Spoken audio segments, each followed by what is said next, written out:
హల్లెలూయా. 2 సమూయేలు 5వ అధ్యాయము 23వ వచనము. దావీదు యెహోవా యొద్ద విచారణ చేసెను. అందుకు యెహోవా, నీవు వెళ్ళవద్దు, చుట్టూ తిరిగిపోయి కంబలి చెట్లకు ఎదురుగా వారి మీద పడుము. ఇక్కడ దావీదు దేవుడి దగ్గర ప్రార్థిస్తున్నాడు. ఏమని అంటే, ముందు వచనాల్లో మనం చూసినట్లయితే ఫిలిస్తీయులు ఇశ్రాయేల్ మీదకి దండెత్తి వస్తారనమాట. వచ్చినప్పుడు ప్రతిసారి దావీదులో కనిపించేటువంటి గొప్ప లక్షణం ఏంటంటే, నాకు చాలా ఇష్టమైనదంటే ఏంటంటే, ఎవరైనా యుద్ధానికి వచ్చినప్పుడు వెంటనే యుద్ధానికే కాదండి, ఒక ప్రాంతానికి వెళ్ళాలన్నా కానీ దావీదు వెంటనే వచ్చేది ఎవరి దగ్గరికి అంటే దేవుడి దగ్గరికి వచ్చి ఏమని అడుగుతా అంటే, వాళ్ళ మీదకి నేను యుద్ధానికి వెళ్ళనా అని చెప్పినప్పుడు దానికి ముందు వచనం 22వ వచనం చదువుతున్నాను. ఫిలిస్తీయులు మరలా వచ్చి రెఫాయిము లోయల్లో వ్యాపింపగా.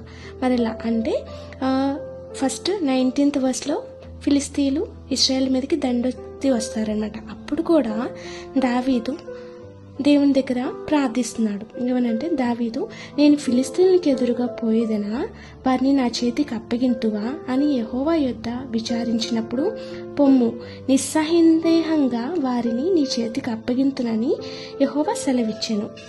వెంటనే ఆయన దగ్గర దేవుని దగ్గర అడగగానే, దేవా, వీళ్ళు మా మీదకి యుద్ధానికి వస్తున్నారు, వీళ్ళ మీదకి వెళ్ళమనా, వాళ్ళు నా చేతికి అప్పగిస్తావా అని చెప్పిన దేవుడు ఎంత క్లియర్గా ఆన్సర్ ఇస్తున్నాడంటే, నువ్వు వెళ్ళు, నేను వాళ్ళని మీ చేతికి అప్పగిస్తాను అని.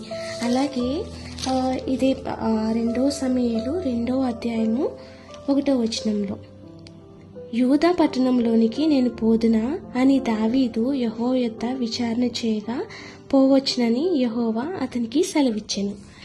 ఎంత గొప్పగా దేవుడి దగ్గర విచారిస్తున్నాడండి.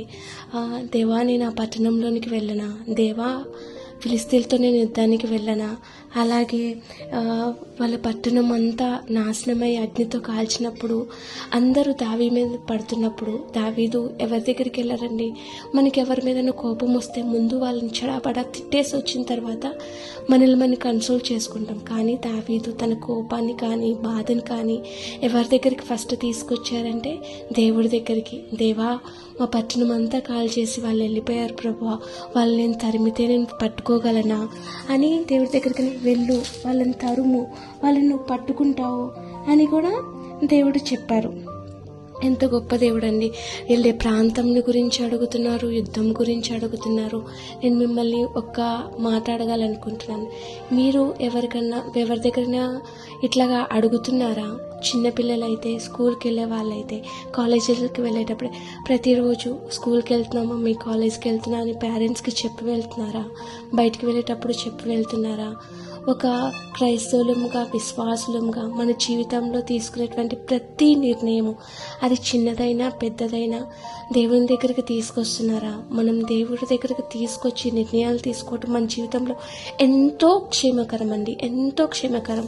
అది కాలేజ్లో జాయిన్ చేసేదాన్ని బట్టి కానీ, మనం జాబ్లో జాయిన్ అయ్యేదాన్ని బట్టే కానీ, దాని ఎన్విరాన్మెంట్ కానీ, ఆ ప్రదేశంను బట్టి కానీ, మనం వివాహం చేసుకుపోయే వాళ్ళ గురించి కానీ, అత్తమామల గురించి కానీ, లేకపోతే ఏదైనా హాస్పిటల్లో జాయిన్ అయ్యాం ప్రతి దాని గురించి మనం దేవుని దగ్గర విచారణ చేయాలండి.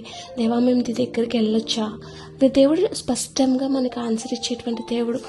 దావీదు వెళ్ళిన ప్రతిసారి, దావీదుకే కాదండి, బైబిల్లో చూసాము, మన జీవితంలో కూడా దేవుడు మనం ప్రార్థిస్తే ప్రార్థన జవాబులు రాకుండా, ఆయన ఆన్సర్ చేయకుండా ఏది ఉండదు.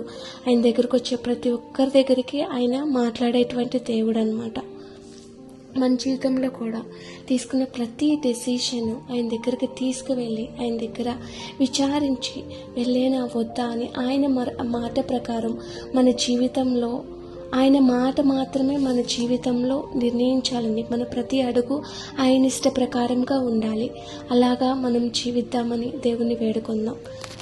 మే గాడ్ బ్లెస్ యూ.